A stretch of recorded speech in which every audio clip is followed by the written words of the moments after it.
मित्रों, online education में आज हम हबीब तनवीर की कारतूस एकांकिका अध्ययन करेंगे। एकांकिका अध्ययन करने से पूर्व यह समझना आवश्यक है कि एकांकी किसे कहा जाता है। तो सबसे पहले संक्षिप्त में समझते हैं एकांकी स्वरूप को। एकांकी यानी कि एक अंक का नाटक आकार में छोटा होने के कारण इसमें जीवन का पूरा चित्र नहीं होता, लेकिन किसी एक खंड का चित्र प्रस्तुत होता है। आज मनुष्य के पास पहले की तरह प्रचुर अवकाश नहीं है।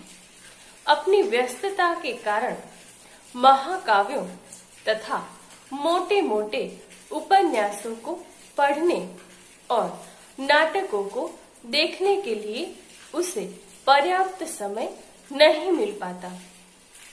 इसलिए थोड़े समय में पढ़ी जाने वाली कहानियां और खेले जाने वाली एकांकियों के प्रति उसका झुकाव स्वाभाविक है। एकांकी में कथा वस्तु के माध्यम से एकांकी का उद्देश्य व्यक्त किया जाता है और प्रभावशाली ढंग से प्रस्तुत किया जाता है। एकांकी में अपेक्षित प्रभाव उत्पन्न करने के लिए कथा के क्रम में इस प्रकार योजना की जाती है कि दर्शक का मन उसमें एकरूप हो जाता है। कथा रस के प्रवाह में दर्शक खो जाता है और उसका मन निरंतर आगे का घटनाक्रम या दृश्य जानने के लिए उत्सुक बना रहता है।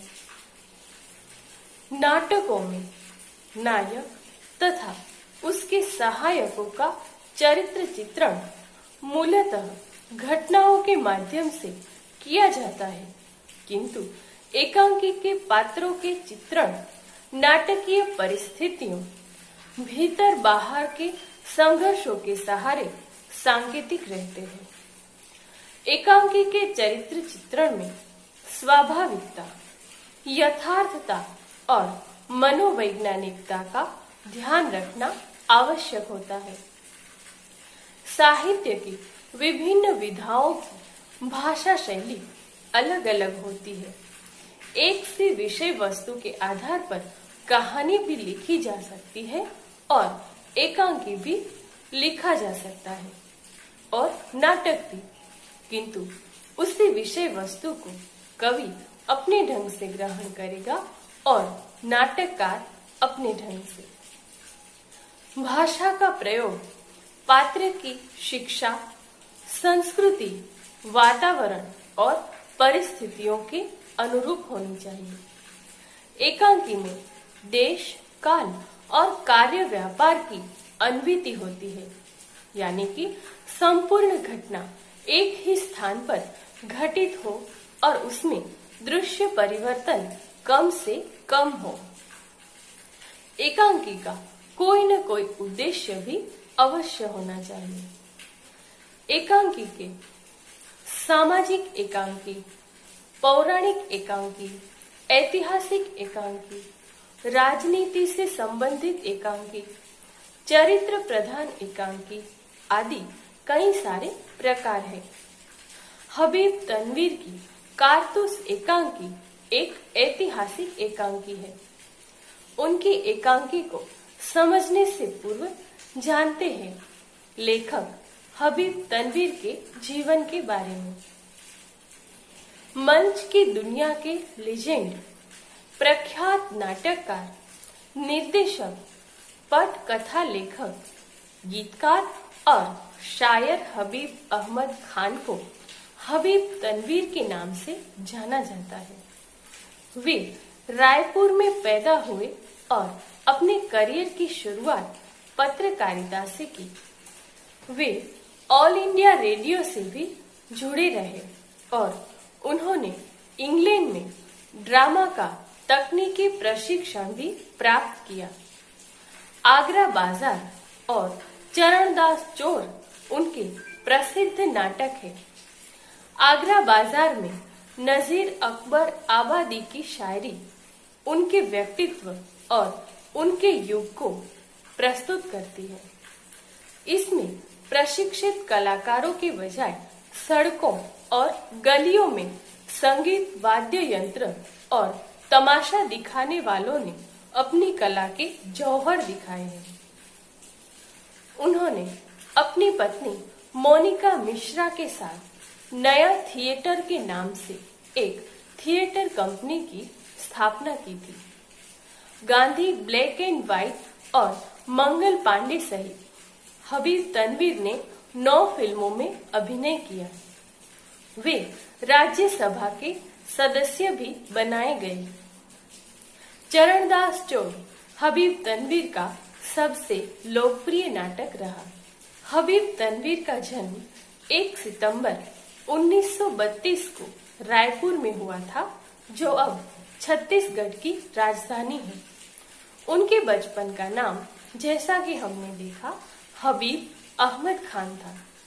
उन्होंने लोरी म्यूनिसिपल हाई स्कूल से मैट्रिक पास की और मॉरिस कॉलेज नागपुर से स्नातक किया।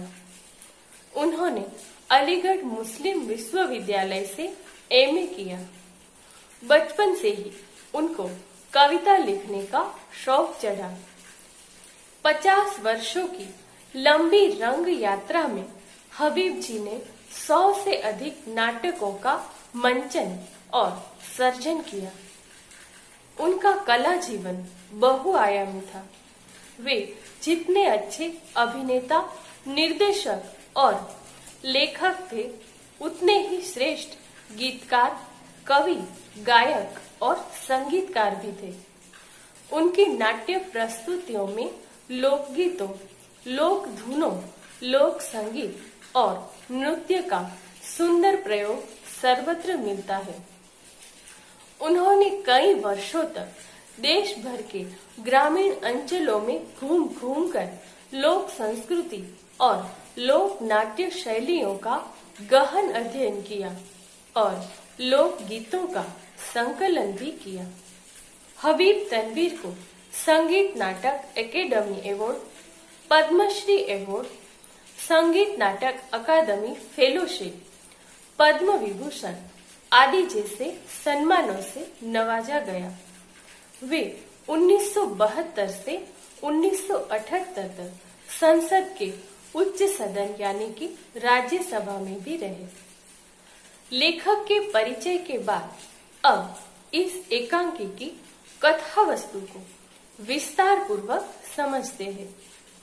इस एकांकी में इतिहास के कई सारे संदर्भ जुड़े हुए हैं। इस एकांकी के पात्र है कर्नल, लेफ्टिनेंट, सिपाही और सवार। अंग्रेज इस देश में व्यापारी का भेष धारण करके आए थे। किसी को कोई शक न हो, इसलिए वे शुरू में व्यापार ही कर रहे थे, परंतु उनका इरादा केवल व्यापार करने का नहीं था। व्यापार के लिए उन्होंने जिस ईस्ट इंडिया कंपनी की स्थापना की थी, उस कंपनी ने धीरे धीरे देश की रियासतों पर अपना अधिकार स्थापित करना शुरू कर दिया। इनके इरादों का जैसे ही देशवासियों को अंदाजा हुआ, उन्होंने देश से अंग्रेजों को बाहर निकालने के प्रयास शुरू कर दिए। प्रस्तुत पाठ में एक ऐसे अपनी जान पर खेल जाने वाले शूरवीर के कारनामों का वर्णन किया गया है, जिसका केवल एक ही लक्ष्य था, अंग्रेजों को देश से बाहर निकालना। प्रस्तुत पाठ में लेखक ने 4 व्यक्तियों का वर्णन किया है और वे हैं कर्नल, लेफ्टिनेंट, सिपाही और सवार। कर्नल और लेफ्टिनेंट आपस में वजीर अली के कारनामों की बात करते हुए कहते हैं कि वजीर अली ने अंग्रेजों की नाक में दम कर रखा है और उसको देखकर उन्हें रॉबिन हुड की याद आ जाती है। फिर कर्नल लेफ्टिनेंट को सादत अली यानी वजीर अली के चाचा के बारे में बताता है कि किस तरह वो वजीर अली के पैदा होने से दुखी था और अंग्रेजों का मित्र बन गया था। अवध के सिंहासन पर बने रहने के लिए उसने अंग्रेजों को अपनी आधी दौलत और 10 लाख रुपए दिए थे।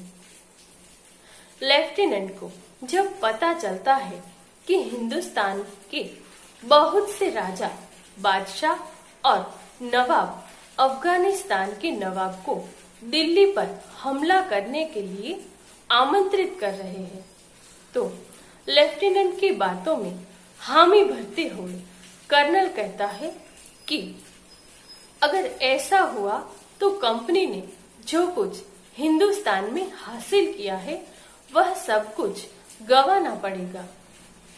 उनकी बातों को सुनकर लेफ्टिनेंट कर्नल से कहता है कि वजीर अली की आजादी अंग्रेजों के लिए खतरा है, इसलिए अंग्रेजों को किसी भी तरह वजीर अली को गिरफ्तार करना ही चाहिए। कर्नल कहता है कि तभी तो वह अपनी पूरी फौज को लेकर उसका पीछा कर रहा है और वजीर अली उनको सालों से धोखा दे रहा है।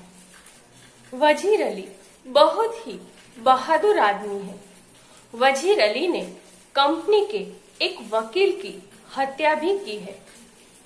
कर्नल ने हत्या की घटना का वर्णन करते हुए कहा कि वजीर अली को उसके पद से हटाने के बाद अंग्रेजों ने वजीर अली को बनारस भेज दिया था। कुछ महीनों के बाद गवर्नर जनरल वजीर अली को कलकत्ता में बुलाने लगा। वजीर अली ने कंपनी के वकील से शिकायत की कि गवर्नर जनरल उसे कलकत्ता बुला रहा है। वकील ने वजीर अली की शिकायत पर कोई गौर नहीं किया और उल्टा वजीर अली को ही बुरा भला कहने लगा। वजीर अली के दिल में तो पहले से ही अंग्रेजों के खिलाफ नफरत कूट कूट कर भरी हुई थी और वकील ने इस तरह के व्यवहार ने वजीर अली को गुस्सा दिला दिया और गुस्से में उसने चाकू से वहीं वकील की हत्या कर दी। कर्नल लेफ्टिनेंट को समझाता है कि वजीर अली किसी भी तरह नेपाल पहुंचना चाहता है। वहां पहुंचकर उसकी योजना है कि वह अफगानिस्तान का हिंदुस्तान पर हमले का इंतजार करेगा और अपनी ताकत को बढ़ाएगा।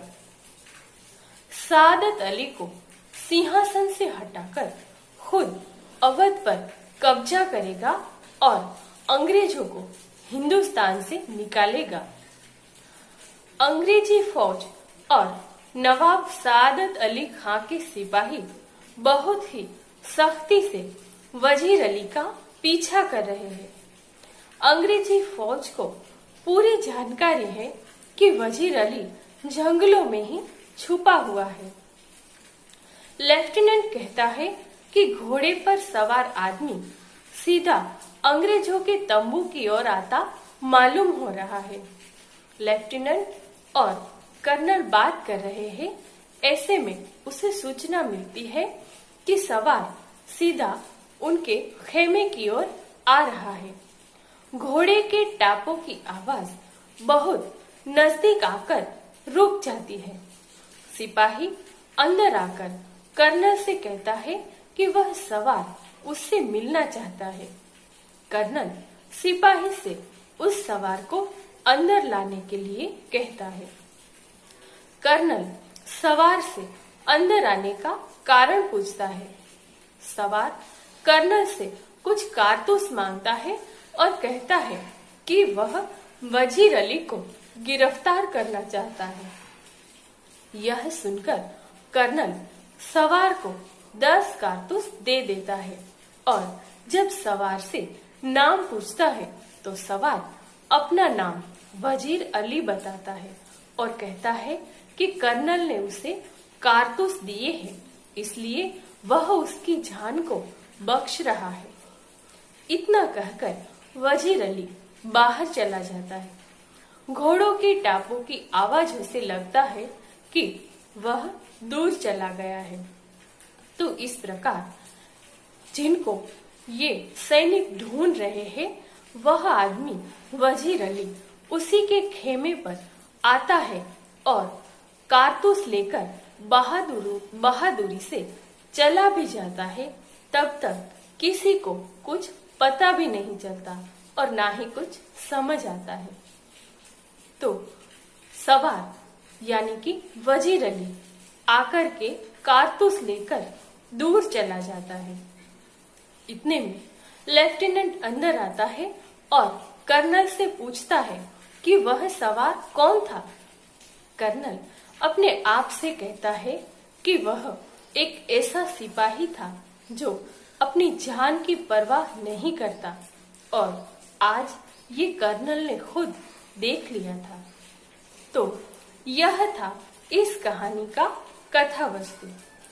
आज इस वीडियो में हमने हबीब तनवीर की एकांकी कारतूस के अंतर्गत एकांकी स्वरूप की समझ प्राप्त की और एकांकी के लेखक हबीब तनवीर का परिचय प्राप्त किया। इस वीडियो में हमने एकांकी की कथा वस्तु को भी समझा। इस एकांकी को उसके संवादों के साथ विस्तार पूर्वक हम अगले वीडियो में समझेंगे। तब तक के लिए नमस्कार।